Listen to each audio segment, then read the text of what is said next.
AP ప్రభుత్వం మొద్దు నిద్రపోతుందని మండిపడ్డారు వైఎస్ఆర్సీపీ మాజీ ఎమ్మెల్యే మల్లాది విష్ణు. ఏపీలో ఒక్క పోలీస్ శాఖ మాత్రమే ప్రతిపక్ష నేతలను ఇబ్బంది పెట్టేందుకు సక్రమంగా పనిచేస్తోందని విమర్శించారు.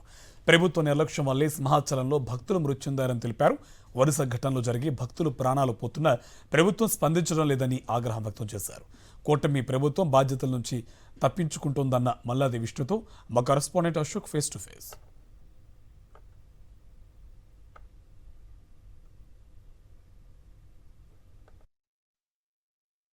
సింహాచలం చందనోత్సవంలో అపశృతి చోటు చేసుకుంది. దాదాపుగా 8 మంది వరకు కూడా భక్తులు ప్రాణాలు కోల్పోయిన పరిస్థితి.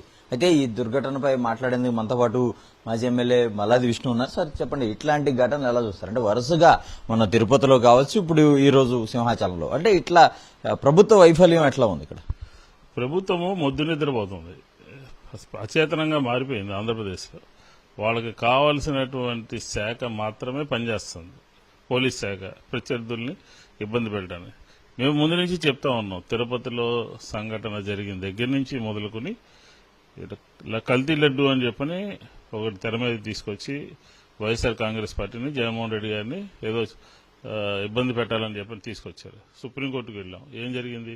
ఇప్పటి వరకు తేల్చలేకపోయారు కదా. అలాగే జరుగుతున్నటువంటి సంఘటన ఈరోజు జరిగిన, ఉదాహరణకు మనం ఈరోజు జరిగిన సంఘటన మాట్లాడుకుంటే, సింహాచలంలో అనేక పక్క రాష్ట్రాల నుంచి, పక్క జిల్లాల నుంచి అనేక మంది భక్తులు వస్తూ ఉంటారు. అలాంటి భక్తులు 6, 7 మరణించారు అని అంటే ఎవరి వైఫల్యం? ప్రభుత్వం యొక్క చేతగానితనమే కదా, అక్కడ ఉన్నటువంటి మంత్రుల యొక్క చేతగానితనమే కదా. అక్కడ ఉన్నటువంటి అనేక శాఖలు, దేవాదాయ శాఖ కానీ, రెవెన్యూ కానీ, పోలీసు కానీ, ఈ శాఖలన్నీ వైఫల్యం చెందినట్టుగా. ఈ 6 ప్రాణాలు మళ్ళీ తీసుకురాగలుగుతాం మనం? భక్తులు స్వామివారిని దర్శనం చేసుకుంటే జన్మ తరిస్తుంది అని చెప్పని బయలుదేరినటువంటి సామాన్య భక్తులకి నాసిరకమైనటువంటి కట్టడాలు, నాసిరకంగా నిర్మాణాలు అక్కడ చూస్తూ ఉంటే పరిస్థితి ఎంత దమనీయంగా ఉందో మనకి అర్థమవుతుంది.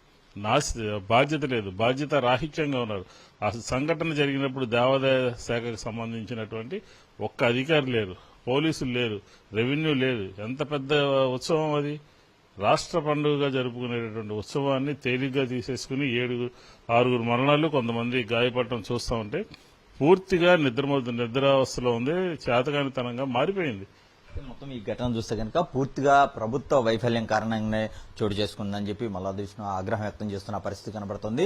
ఈ ఉత్సవాల పేరుతో కేవలం టికెట్లు, అలాగే తమ ప్రోటోకాల్ కి సంబంధించిన వ్యవహారాల మీద దృష్టి పెట్టిన ప్రభుత్వం కావచ్చు, అధికారులు అలాగే మంత్రులు, వీరంతా కేవలం అంశాల మీద దృష్టి పెట్టారు.